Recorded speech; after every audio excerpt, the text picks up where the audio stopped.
Hello Tubesters, this is me Gav and welcome to another one of my videos. This is my entry into the Beccas Commands group paint, I suppose. And he said group build then, but I think it's a group paint, isn't it? Just heard the flat news that Paul's announced he's found he's got cancer. I'm quite sure he'll beat it. He's just, horrific. There's not much else we can say about that. But maybe give him something to look at, like Fraser had said.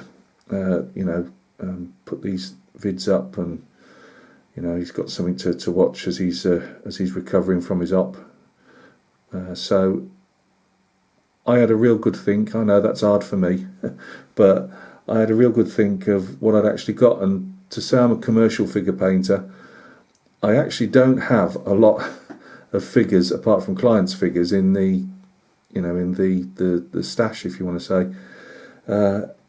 I didn't really want to do. I'd got a few ABs and a few 28 naps, which I could have scraped some together, and I've also got some 28mm Romans, which was another go-to for me. But I thought I'll have a hunt through my boxes and just see what comes up.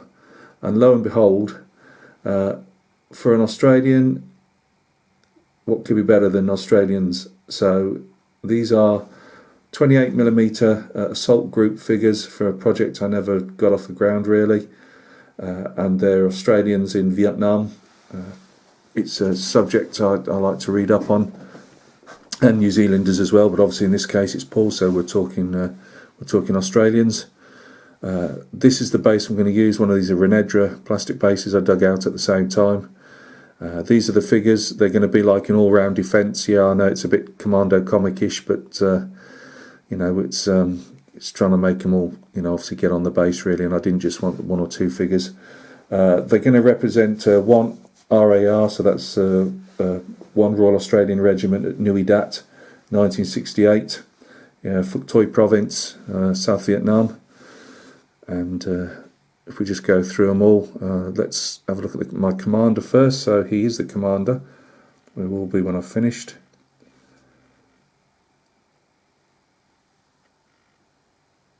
He's got the underslung M16 with the underslung blooper on, and all the different appendages.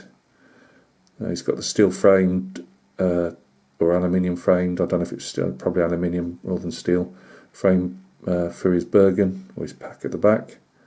They did still use a lot of 48 pattern webbing as well, so there'll be a mix of colours coming in on that. So he's my commander.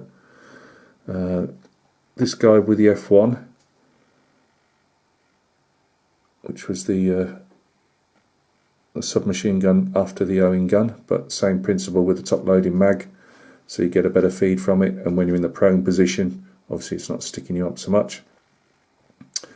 But what I'm going to do here is this part of the pack is going to be cut away, and I'm going to make a little radio for him, because he's not obviously officially a radio op, and we'll put a, make a little phone up and some wire. If you do this figure, don't cut these bits off here that's got a sideways, side-mounted sight, because of obviously the mag getting in the way. So all these will be in jungly greens. What else have we got? We've got a standard guy here with M16. My favourite is the SLR. Why the heck we ever got rid of the majority of our 7.62 assault rifles, I've got no idea. But this guy is also armed with an M16. A lot of them have got machetes or pangas on the back.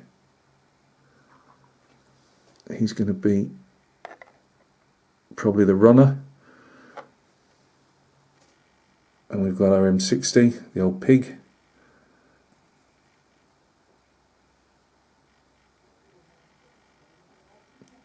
Again, I'll do a few bits and pieces with the web in there, because otherwise it's just going to be all solid green. And he's got his number 2. He's got the section wallet there for the pig, which will have the spare barrel in, cleaning kit and gas collars and things like that.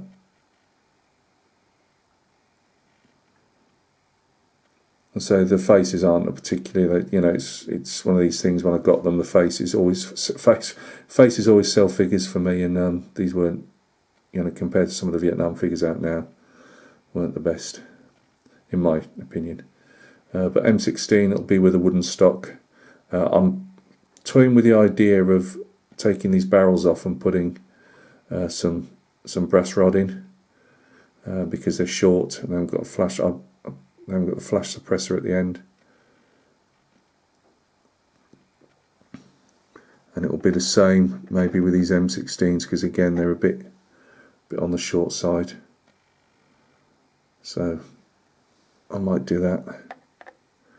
And then the base itself is going to have a bit of foliage round, and you know, I mean, it's not just jungle, it's grasslands they're in, but I think just to make it, you know, that iconic Vietnam type thing. I mean, whenever I've seen or read a lot about Phuoc Tuy, and these are based around they were in action at Camp Coral. A lot of it is grassland and overgrown rubber plantations, so it's not the classic borderland jungle that you see either up north or bordering Laos and Cambodia. So yeah, we'll work something out on that.